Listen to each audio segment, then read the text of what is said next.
Alright, so I just got done harvesting some of my grapes, and quite a few of them got hit pretty hard this year with birds attacking them and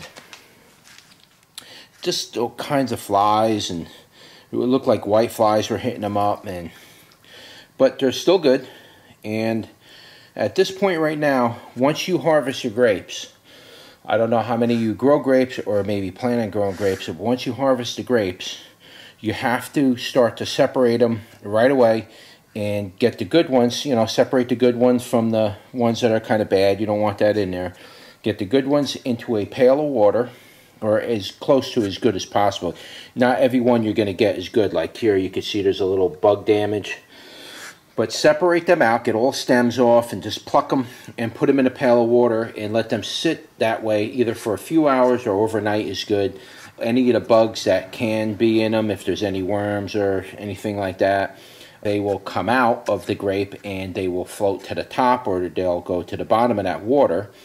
And then once you get that far, the next stage is to press your grapes. And I'll show you that in another video, but right now, this video, I'm just going to show you me, I'm not going to actually videotape me separating the grapes. This is going to take me several hours to do. And so I'm going to separate the grapes and float them, and I'll show you what they look like when they're floating. And then the next video I guess I'll do after that is me pressing the grapes and straining, and I'll show you what I do after that to get to the juice. And what else can I show you? I'm not sure if I'm going to have enough to make wine. I mean, for me, just to do it demijohns worth of wine's really not worth it, but I guess I could do it just for you guys so I can show you how I make my wine. I don't use any yeast and I don't use sugar, okay? So the way I ferment my wine is a natural process.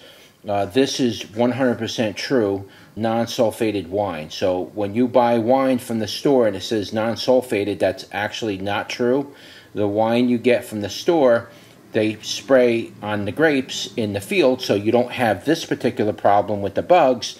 They spray those grapes with metabisulfate, and by doing that, the bugs can't eat the grapes, and you get perfect, things of grapes, no bug damage, no nothing, and you still have sulfated wine.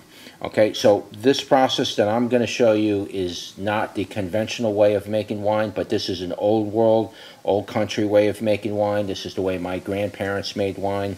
This is the way my father made wine, and this is the way I'm going to make it. I could smell it now. The grapes are already beginning to smell like they're going into a fermentation stage. So I immediately have to get these grapes plucked and put into water, get them separated and prepared for the next process of getting the juice from them. Now you could either keep the juice, you can refrigerate the juice. You just can't refrigerate the juice very long because it will ferment even in a refrigerator. Or you can let it ferment, and you can use the fermentate as a dressing for your salads because it starts to sour at that point, but it's still sweet. So you're in between, and it's a little bit bubbly, so it's kind of sparkling. It's very interesting on a salad. Or you can let it go all the way over to the wine stage, and you can get the wine from it. And if you let it sour even longer, you can get it into the vinegar stage. Okay, so let me separate these, and I'll talk a little bit more about I believe it's called back-to-lie fermentation. Again, it's not using yeast. I'm using the natural yeast and the bacteria or bacterium that is on the grape that will actually ferment it for me, rather than me adding a yeast. So it's a natural way of actually making wine. All right, so let me separate this, and I'll be right back.